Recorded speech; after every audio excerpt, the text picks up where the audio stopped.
te digo. Eso.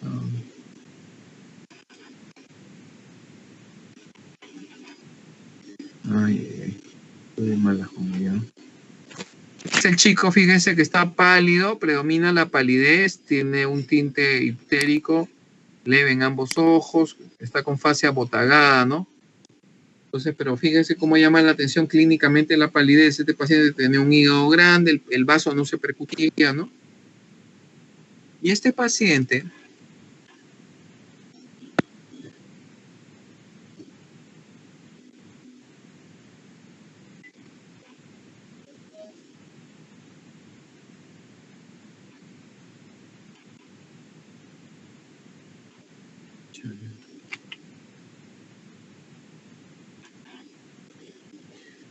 ay, no quiere correr. Pesado. No quiere correr.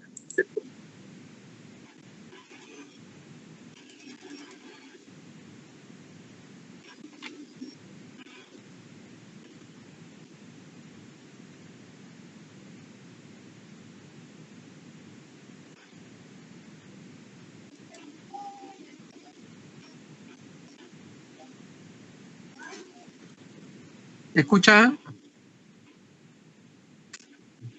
Sí se escucha, doctor. Ya, ok, está media loca la compu, no sé qué tiene. O es la señal, creo, ¿no? Eso cerró todo.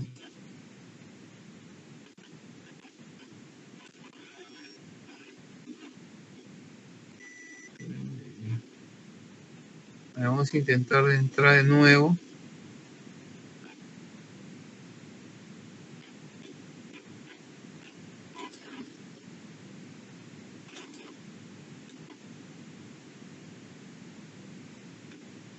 Doctor, si no envíe sus diapositivas y acá lo proyecto. No hay ese problema. Bueno, primera vez que me pasa eso, no sé qué tiene esto, está... Soy de malas con ustedes, ¿eh? No sé qué tiene ahorita, parece que la señal del internet está media loca, no sé. Y esto sí está fallando bastante Teams, doctor. ¿Sí? ¿Por qué? No sé, de repente porque es última semana del año y todos se conectan, porque hemos tenido otros problemas en otros horarios también. ¿Así igualito? Similar, doctor, se cortaba la conexión mucho. Qué desgracia, ¿no?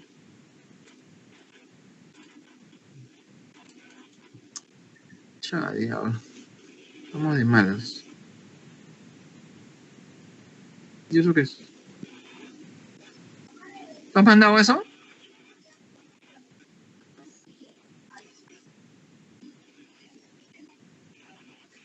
No, doctor. Ya, ok. Ya agarró, creo, a ver. Ay, Dios mío. A ver. Ya, genial.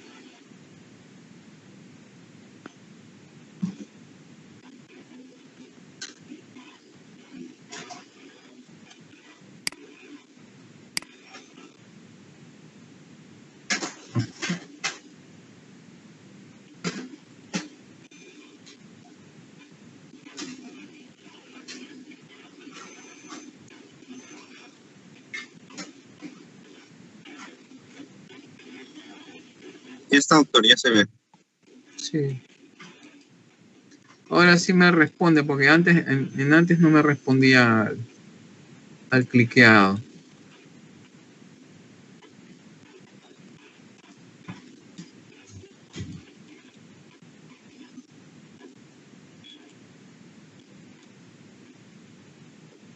Eso, no.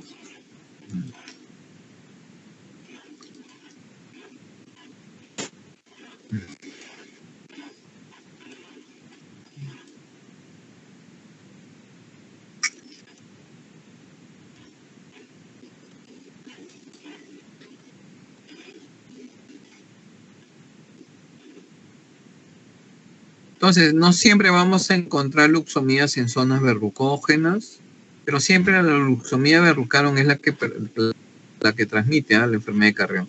Claro, si yo tengo luxemia peruensis en Carhuaz, ese va a ser el principal agente transmisor, ¿no? Pero en las zonas de ceja de selva va a ser, como les dije, luxomía robusta, luxomía marañonensis.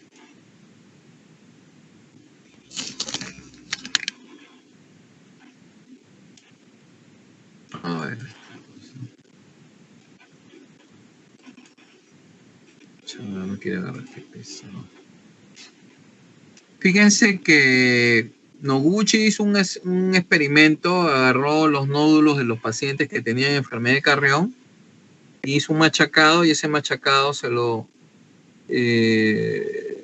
dio a unos chimpancés y estos chimpancés comenzaron a hacer lesiones nodulares por la enfermedad de Carrión. Toma la muestra de eso y encuentra pues, enfermedad de Carrión, ¿no? En esos chimpancés. Nuevamente, ¿no? Entonces, la enfermedad de Carrión, ¿por qué se ha diseminado? Un gran factor ha sido el fenómeno del niño. Otro, la aparición de casos interesantes, en el sentido, por ejemplo, este es un ingeniero que va a la zona de Santa Eulalia, ha sido una forma severa de enfermedad, pero lo que llama la atención es que tenía una parasitemia muy pobre. Cuando yo chequeo una lámina, chequeo 100 campos en un frotis. Si encuentro Bartonelas, usualmente va a ser en el 95% de los campos, ¿no? O sea, de 100 de repente encontraré 95. Quiere decir que la parasitemia es alta. Pero en estos casos de enfermedad de Carrión, en este caso Santa Eulalia, encontramos parasitemias muy bajas, o sea, formas cocoides de 8% y menos de 1% de forma basilar. Al final, este paciente con una parasitemia muy baja fue llevado a la UCI del Rebagliati, donde hizo una falla multiorgánica y falleció, ¿no? Entonces, vamos a ver que las Bartonelas van a producir diversos cuadros clínicos y obviamente esto va a tener que ver de dónde viene la zona, si es una zona endémica, superendémica.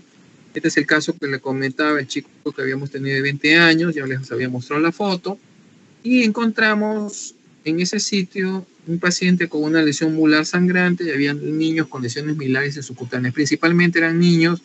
Habían 4 personas febriles, parece que un profesor había entrado a esa zona, y cuando entramos a chequear la casa, este es el niño con una lesión mular. ¿Qué pasa? La Bartonella, luego de haber pasado la fase aguda, se va a dirigir a la piel y va a afectar la célula endotelial y va a producir una reacción leucoeritroblástica. Esta reacción leucoeritroblástica es una hiperplasia de las células endoteliales y es parecida al sarcoma de Kaposi. Esta reacción leucoeritroblástica entonces vamos a observar en las lesiones eruptivas de enfermedad de Carrión.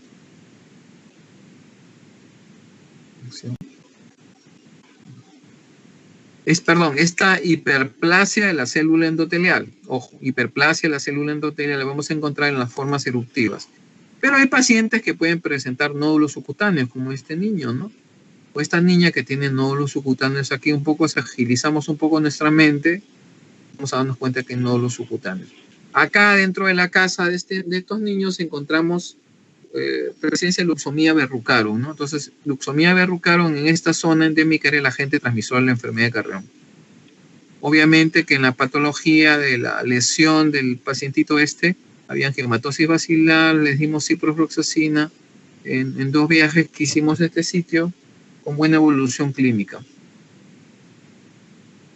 Ciprofloxacina produce un periodo de efervescencia rápido, tiene buena actividad, buena absorción, buena penetración a la célula endotelial y va a ser una alternativa importante en el caso de enfermedad de Carrión. Entonces acá cuando vemos este cuadro que llama la atención es ver cómo están distribuidos los brotes, ¿no? Fíjense que acá en Chachapoyas ha habido un pequeño brote, esto ha sido en el año 97. Posteriormente ha habido otro brote en Churuja, eso ha sido en el 98. Y en el 99 ha habido el brote en Pizuque, acá lo que está de verde, ¿no? Donde hemos ido. Fíjense también que cuando hubo el brote del año 97, ¿no? Antes del brote de Amazonas hubo un brote en la zona de Carrera, San Isidro, Hassan. Todas estas zonas son de ceja de selva, ¿no? Entonces de repente en esta zona más vamos a encontrar, no vamos a encontrar tanto de repente luxomía verrucarum, ¿no? Vamos a encontrar las luxomías que vamos a encontrarlas en zonas de ceja de selva baja. Y acá fíjense cómo se distribuyen las luxomías, ¿no? Este triángulo rojo es luxomía verrucarum, Fíjense que en estas zonas de CG selva vamos a encontrar también verrucarum. Fíjense que acá este rombo es una nueva luxomía que nosotros descubrimos en 2 viajes que hicimos allá, ¿no?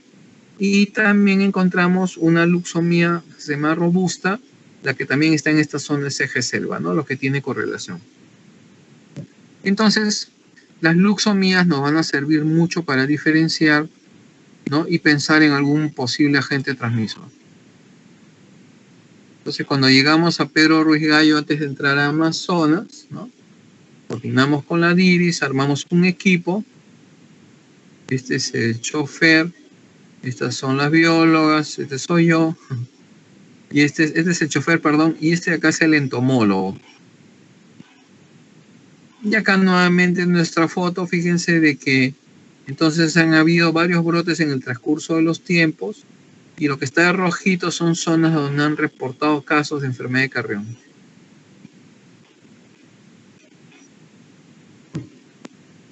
Nosotros fuimos al sitio que se llama Pisuque en el año 99. Nosotros estábamos en Chachapoyas y nos dijeron, hay pacientes ictéricos febriles. Dijimos, vamos, pues, ¿no? Y encontramos un pueblo con 40 personas, evaluamos a 19 personas, 8 tenían fiebre, 2 presentaban ictericia, 4 un hígado grande y una niña con lesión eruptiva. Esta es la niña con una lesión eruptiva en la frente. Estos son los 2 padres que están asintomáticos. Se les tomó hemocultivos y posteriormente creció Bartonella bacilliformes en estas 2 personas asintomáticas. ¿Qué significa? Usualmente en una zona endémica el 60% de las personas pueden tener hemocultivo positivo porque la Bartonella puede producir bacteriemia transitoria en pacientes asintomáticos. Recordar. Primer punto. Segundo punto. Ellos están sometidos a la picadura de la luxomía que les va a pasar la Bartonella bacilliforme siempre y cuando ella haya picado a una persona que está infectada. Entonces, fíjense que los pacientes están perfectos, perdón, los 2 papás están perfectos, asintomáticos, pero ellos han hecho ellos no han hecho la enfermedad de Carrión, pero han tenido en hemocultivos se ha aislado Bartonella bacilliformes. Y esta niña con esta lesión también eruptiva sin fiebre también se encontró en el hemocultivo positivo a Bartonella bacilliformes, sorprendentemente. Fíjense que acá todos estos pacientes tenían pobre parasitemia, menos del 8%. Las muestras con paracultivo, condiciones ahí eran malas para hacer eso, entonces las trajimos acá a Lima, lo cultivamos en el Instituto de Medicina Tropical y al cabo de 14 días aparecieron colonias, ¿no? Después a la tercera, cuarta semana chapamos cultivos para Bartonella. Acuérdense que Bartonella es una bacteria de crecimiento lento, ¿no? Entonces, por lo tanto, el cultivo demora un montón. Pero chapamos eso y esas muestras nosotros las llegamos a mandar nosotros las mandamos a Inglaterra para hacer un estudio genotípico de 5, quedaron 4 muestras que sobrevivieron y se encontró que genotípicamente la cepa de Pisuque, el sitio donde habíamos encontrado el brote, era diferente a las cepas de Ancash y diferente a la cepa de Lima, ¿no? Y obviamente esta cepa tiene una relación de repente con el tema de la pobre parasitemia, ¿no? Ese es un tema interesante. Entonces, vamos a encontrar que el reservorio único es el hombre. Hay personas asintomáticas que tienen hemocultivos positivos, ¿no? Y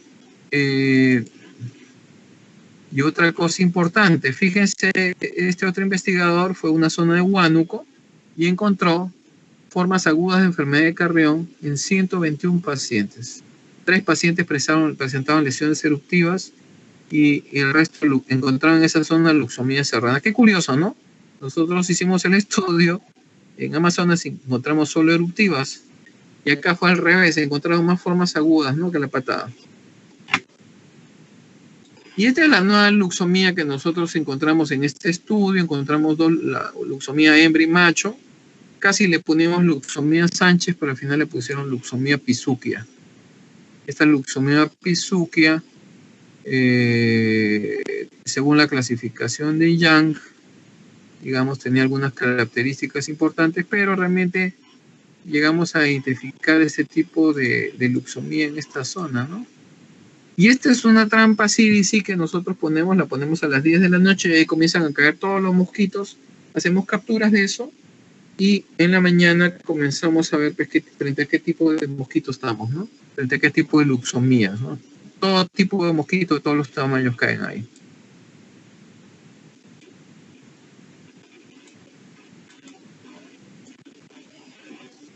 Entonces nosotros vamos a tener en esta zona de Amazonas pacientes con parasitemias bajas, 1. 2, pacientes que tienen probablemente una cepa atenuada, que está produciendo cuadros leves y moderados de enfermedad de Carrión. Y 3, vamos a encontrar una nueva luxomía en esa zona, que se llama luxomía pisúquea. En la fase aguda, y entre la fase aguda y el periodo, y la fase eruptiva hay un periodo intercalar, ahí va a ocurrir una disminución de los linfocitos CD4 y elevación de los linfocitos CD8. Esto se llama el SIDA peruano, lo que le decía el doctor Pedro Larrea el 2 de mayo, mi maestro. Entonces, fíjense que hay un tema de inmunosupresión importante y esto va a condicionar de que los pacientes vayan a hacer diversas formas clínicas, ¿no? Este grupo de pacientes que está en este pico es el 11% que representa en una zona endémica. Este es el clásico ejemplo de los americanos del tema de caras, zona endémica de enfermedad de Carrión. Fíjense que un 11% te hacen bartonelosis agudas, ahí donde tienes leptospirosis, tienes fiebre tifoidea, tienes toxoplasma, tienes tuberculosis, neumocitis carina, etcétera, como causas de infecciones oportunistas en estos pacientes. Y la otra cosa es que nosotros podemos indistintamente clasificarla así, un paciente asintomático, un paciente sintomático. Hemos visto que hay una bacteriemia sin síntomas y un paciente sintomático que puede tener fase aguda, fase eruptiva, un periodo intercalar. Fíjense acá que también podemos tener otra clasificación clínica. Hay bartonelas que se pueden ir a la cronicidad, hay cuadros agudos importantes, o hay cuadros de pacientes asintomáticos, ¿no? Entonces, recordar eso. Y otra cosa interesante, cuando nosotros vemos este cuadro, nos damos cuenta que en una zona endémica donde la luxomía pica a todo el mundo, encontramos que el 20% de los pacientes no tienen ningún síntoma, pero de repente si le tomas un hemocultivo vas a encontrar lo positivo. Y un 78% de los pacientes tienen verruga. De repente con historia la mitad de haber tenido fiebre y el otro grupo de repente que no. Y en el pico de este triángulo, esta pirámide, el 11% van a ser formas severas de enfermedad de Carrión. Probablemente personas que no han estado expuestas a bartonera ni a la picadura y vienen a esta zona endémica como nuevas y desarrollan una enfermedad nueva, como personas nuevas. Esta lesión verrucosa, usualmente la forma eruptiva de la enfermedad de Carrión tiene un curso benigno, o sea, le favorece al paciente, ¿entiende? No va a ser infección oportunista, es una lesión eruptiva que básicamente está afectando la célula endotelial.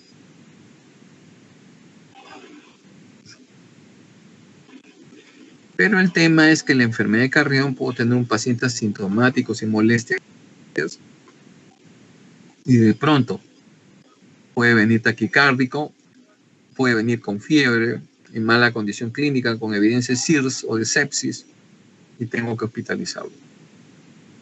Estos pacientes van a ser formas graves, que van a ir a fallo multiorgánico y muerte, y hay pacientes que van a ser con infecciones. Estas coinfecciones estamos hablando de las infeccionistas, ¿no? Vamos a hablar que entonces, o sea, hay pacientes con formas leves, moderadas. Las moderadas deben ser hospitalizadas o sospecha de sepsis o guardamos, y formas graves que hacen shock, que hacen falla multiorgánica. Estos pacientes de frente van a tener que ir a entrar a una UCI o un UCIN por lo menos. Estas son las manifestaciones clínicas. Y fíjense que al examen físico lo que me interesa es ver la anemia, me interesa saber si hay un síndrome del RES, es decir, hay presencia de un hígado o un vaso aumentado de tamaño. Me interesa saber si el paciente es diptérico, y si hay compromiso del sistema nervioso central o cardiovascular, porque esto sí nos muestra que hay evidencia de mal pronóstico. Si el paciente está somnoliento, con convulsiones o tiene un compromiso cardiovascular, eso no es bueno, es un criterio de mal pronóstico. Por ejemplo, si tengo un paciente de Campo Redondo, esto también es Amazonas, que tiene fiebre, malestar, lo evalúas y encontramos que está deshidratado y que hay con pálido, ¿no? Entonces vamos a atender a este paciente y cuando chequeamos sus exámenes, a ver, Carla Cabero, ¿estás? Carla. Sí, doctor, presente. Hola Carla, ¿puedes leer? Ya me quedé sin garganta. Lee, te escucho. Sí, doctor. Laboratorio del caso. Hemograma. Leucocitos 38.400. Neutrófilos 89%. Metamielocitos 5%. Abastonados 4%. Segmentados 80%. Linfocitos 10%. Monocitos 1%. Hemoglobina 7,78 gramos decilitro. Hematocrito 14%. Y plaquetas 102.600 por milímetros. Frotis, presencia de parasitemia en 80%, baciloscopía negativa por 2, aglutinaciones tífico O 1/80, paratífico 1/80. Ya. Entonces tienes el paciente que les mostré. Este es el paciente. Ese es el laboratorio.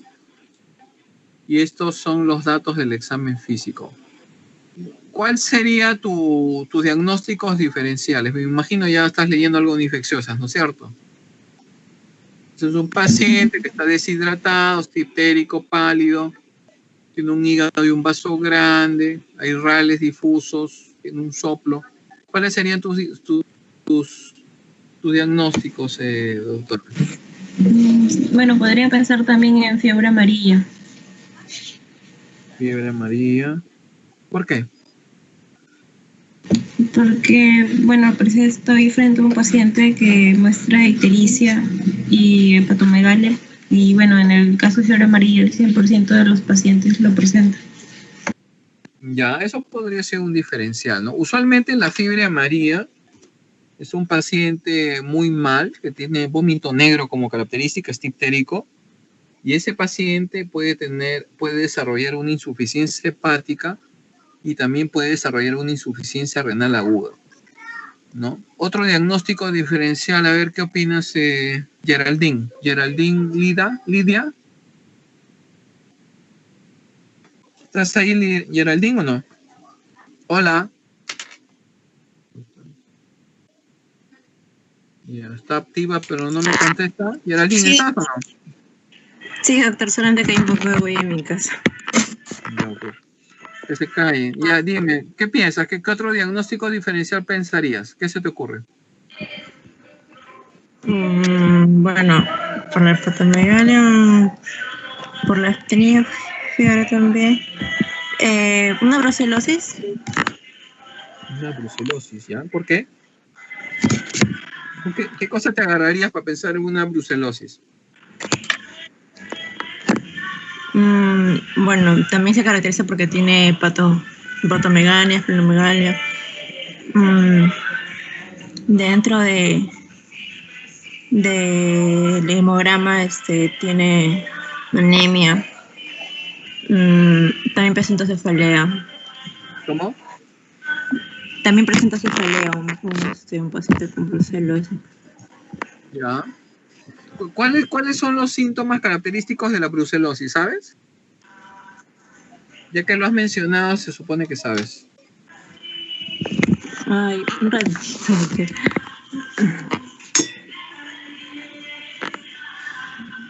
A ver, Ingrid Callañaupa, ¿qué dices? Ingrid. ¿Me escuchas, Ingrid? Ingrid, ¿estás ahí? Hola. Ay, mi audio. Sí, doctor, disculpe, mi internet está un poquito lento. Ya. ¿Qué opinas, Ingrid? Cuéntame. ¿Cuáles serían tus diagnósticos? Podría ser un sarcoma de Kaposi, doctor. ¿Por qué? Sarcoma de Kaposi. Por Pero los mira, nódulos. estamos hablando de este paciente. ¿Dónde está el sarcoma de Kaposi?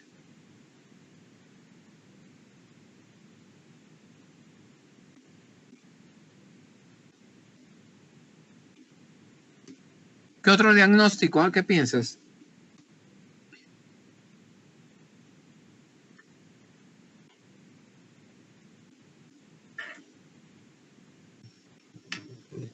A ver, estás mal con el internet. Bellidos, Max, ¿qué dices Bellido? ¿Estás ahí o no? Doctor, ¿me escucha? Claro, sí te escucho, Max. ¿Qué dices? Por la, Max? podría pensar en malaria, doctor, también. Por la Malaria. anemia. Ya, ¿y liptericia? ¿Qué opinas de liptericia?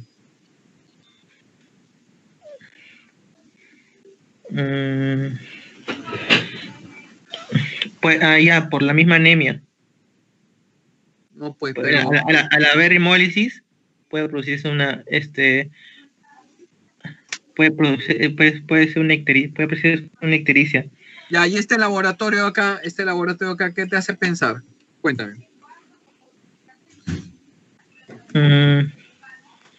Que, bueno, que hay un cuadro infeccioso por la leucocitosis. ¿Ya ahí?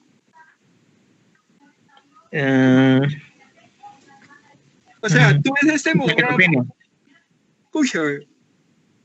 Tú ves este hemograma, ¿cuál sería tu diagnóstico así de arranque nomás? ¿Qué pensarías con este hemograma que tiene este paciente? Y más la foto. ¿Qué piensas?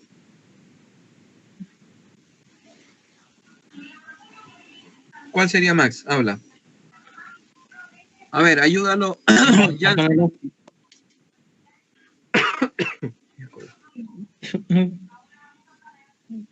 Es un síndrome infeccioso, doctor. Pero de ahí no sales, pues, Max. O sea, tienes que decirme algo más, no me dices nada. Jansen, ¿qué dices, Jansen? Jansen. ¿Estás o no, Jansen? Jansen. Sí, doctor. Es chico. Pienso que ¿me han puesto foto de chica? Pues eres tú. Ok. ¿Qué dices, Jansen? Cuéntame. Con el laboratorio podría pensar en un síndrome infeccioso, una infección ya quizás de tipo bacteriano. ¿Ya? ¿Por qué?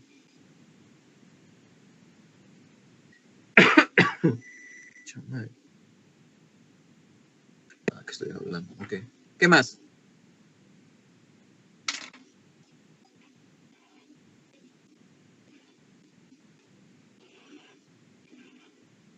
Yo veo a este paciente, entonces yo digo, bueno, es un paciente que está bien ictérico, está anémico, más estos leucocitos, yo digo, pucha, tiene una sepsis, probablemente pute partida vía biliar, ¿no? Lo primero que yo pensaría. De repente está haciendo una colangitis, de repente está haciendo una colecistitis, ¿no? El otro diagnóstico diferencial puede ser una hepatitis granulomatosa. La brucelosis te produce fiebre, hígado grande, vaso grande, y puede producir una hepatitis granulomatosa. De pronto las transaminasas están en 300, 350 o menos de 500. Y el paciente se te puede poner así, con una sepsis, ¿no? Entonces tú dices, de repente una sepsis por gérmenes gram negativos, por una colangitis, colecistitis, ¿no? ¿Tú qué dices? ¿Estás de acuerdo, Jansen?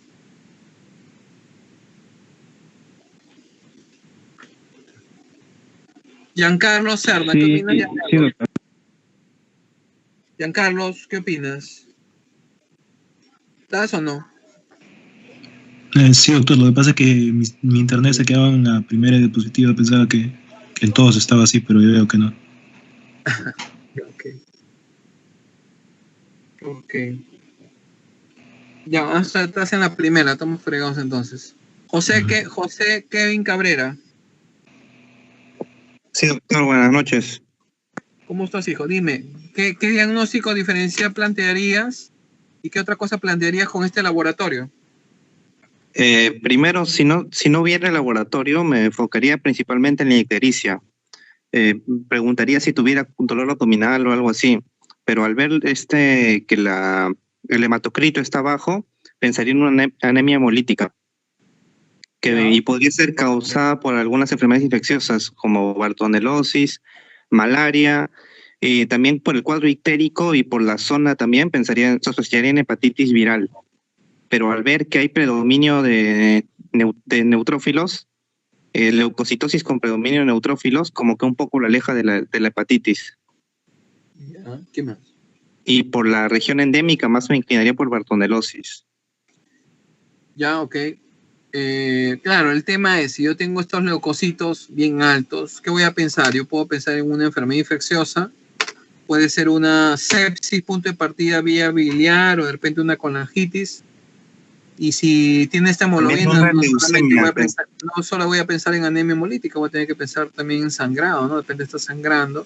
Hay una linfopenia, eso también está a favor de sepsis por gérmenes gram negativos, ¿no?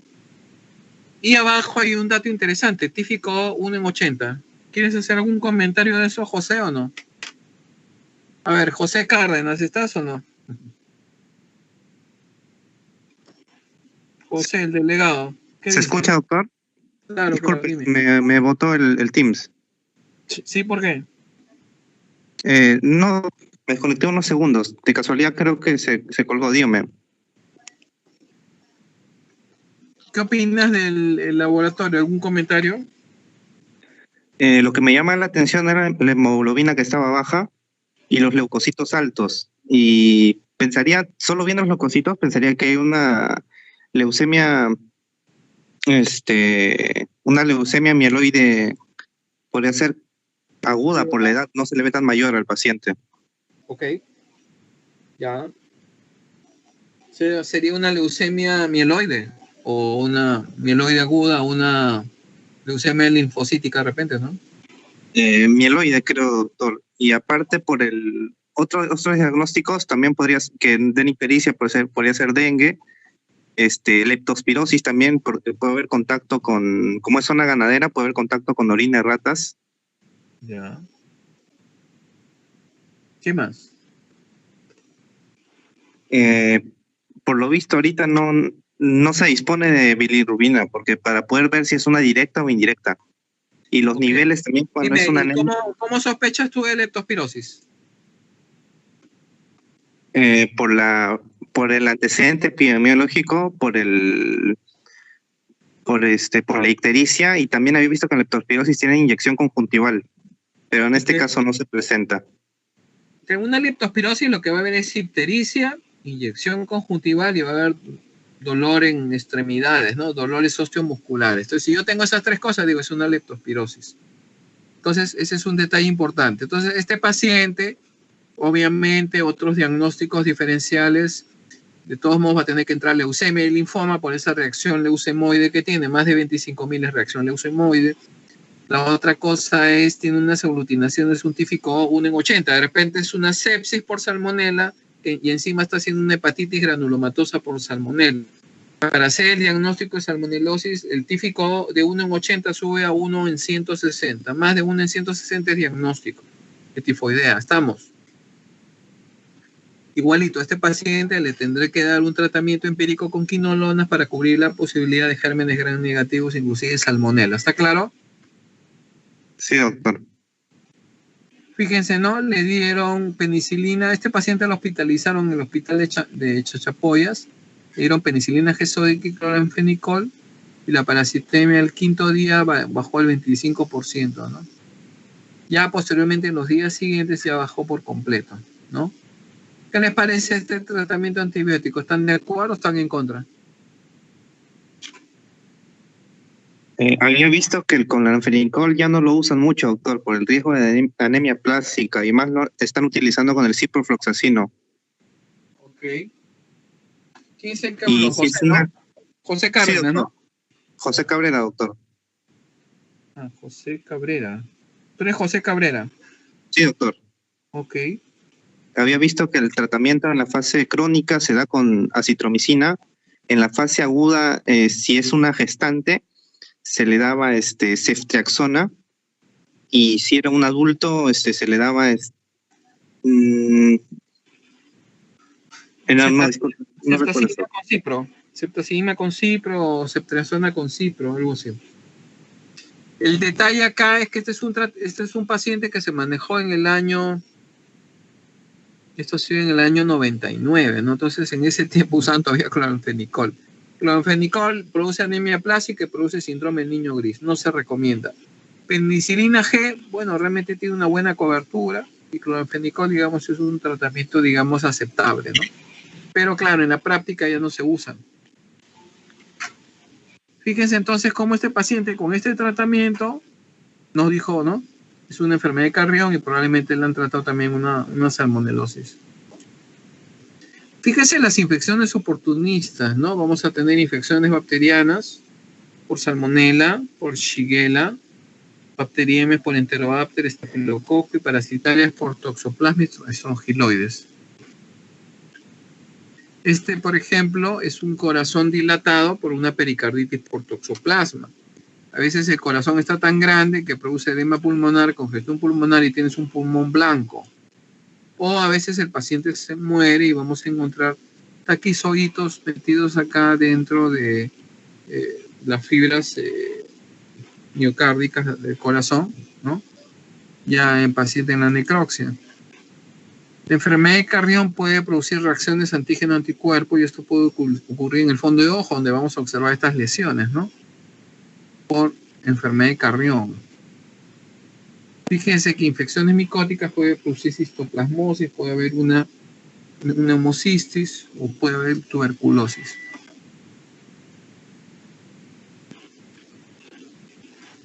El periodo intercalar es un periodo corto, no voy a mencionar gran cosa.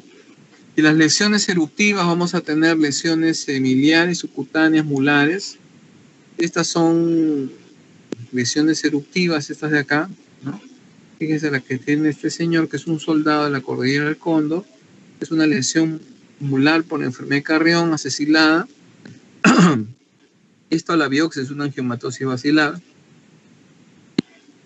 Esta es una lesión mular que sangra y rojiza. Y fíjense acá la presencia de nódulos subcutáneos. Son lesiones benignas, ¿no?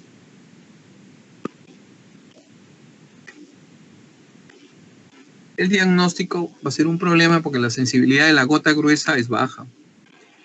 Pero el dato clínico es importante.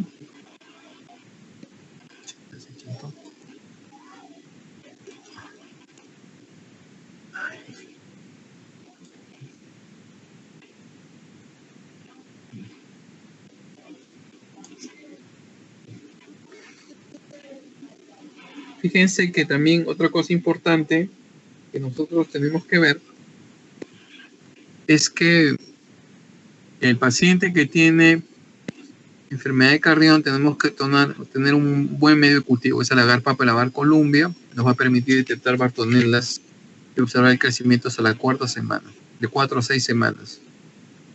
Se usa complementariamente PCR para detectar la bartonela. Fíjense acá, se puede usar un inmunoblot sonicado, que es como un Western blot, digamos, para bartonela. Y vamos a observar de que sirve para el diagnóstico de las formas agudas, que va hasta un 70%. Y el problema es que va a producir reacción cruzada con brucela. Quiere decir que si yo tengo una brucela, me podría producir una reacción cruzada y podría salir este inmunoblot sonicado positivo, ¿no? Y no es entonces enfermedad de Carrión, sino sería una brucela. Fíjense que antes se da cloranfenicol, ciprofloxacina es el tratamiento de elección, que obviamente se puede combinar con ceftriaxona o ceftazidima. Fíjense que para la fase eruptiva, strepto y rifampicina son alternativas importantes. Podemos combinar antibióticos para tener un mejor efecto. Hay buena penetración en el sistema. Hay buena penetración en el tejido, ¿no? Y va a ser importante, digamos, usarlas para estas lesiones eruptivas. Entonces, cuando nosotros tenemos un paciente con enfermedad de Carrión, tenemos que buscar fiebre, anemia y ictericia. De repente, si hay fiebre, anemia, buscar si viene una zona endémica y echarnos a pensar qué diagnóstico diferencial vamos a tener. Tenemos que tener buenas pruebas diagnósticas y tomar cultivos para aislar la cepa, que es lo que nos interesa. Necesitamos vigilar qué está pasando con estas luxomías que están yendo por otras áreas y están condicionando pues, también presencia de casos de enfermedad de Carrión, ¿no? Es importante hacer el seguimiento. Muy jóvenes, hemos estado cronométricos, a pesar de todo. Preguntas.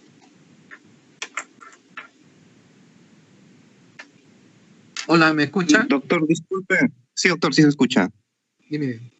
Respecto al diagnóstico, comentó algo de la gota gruesa. ¿Es similar a lo que se hace en la malaria en la gota gruesa o hay alguna variante? No, lo que pasa es que para el caso de la bartonera tú haces un frotis. Haces un frotis y también ahí vas a leer 100 campos y vas a detectar pues, si hay parasitemia, ¿no? El problema es que esa prueba a veces la sensibilidad puede ser hasta menos del 20%, entonces a veces no la chapas a la bartonela. Por eso necesitas tomar un cultivo paralelo y si hay sospecha clínica inicias tratamiento y esperas el resultado del cultivo. Hacer un inmunoblot sonicado sería lo ideal, ¿no? Y ver pues qué otras alternativas hay, ¿no? ¿Está claro? Sí, doctor, muchas gracias. ¿Quién más quiere preguntar? ¿Quién ha preguntado? Cabrera, ¿no? Sí, doctor.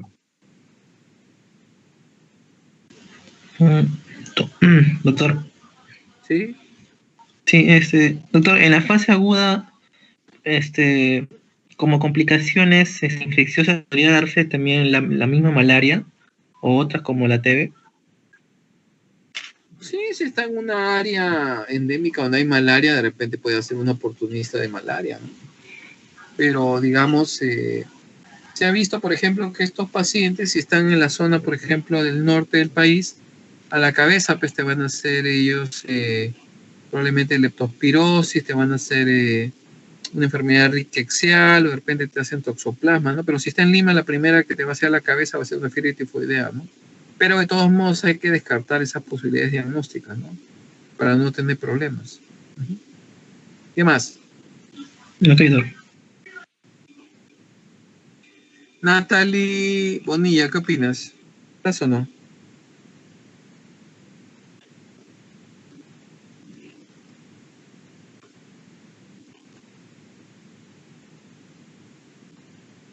¿Estás, Natalie? No. Sharon, Janet, ¿estás?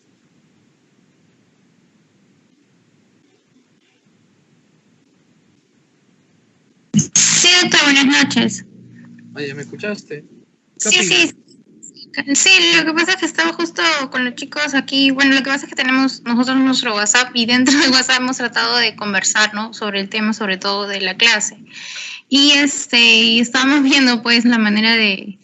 Cuando usted nos empezó a preguntar sobre qué podríamos de diagnóstico diferenciales, así, y estuvimos ahí probando, tratando de averiguar, pero como que no les tratamos, ¿no? Como usted nos dio otra variable, otra variante. Y creo que eso es lo importante de lo que nos estaba conversando el día de hoy, pues, sobre todo el buscar la manera de darle otro sentido, de fijarnos en a veces cosas que no nos damos cuenta y no sé, o sea, como que darle más opciones, ¿no? A un diagnóstico o descartarlo más bien en algunas opciones. Ya, Sharon, genial. Está bien.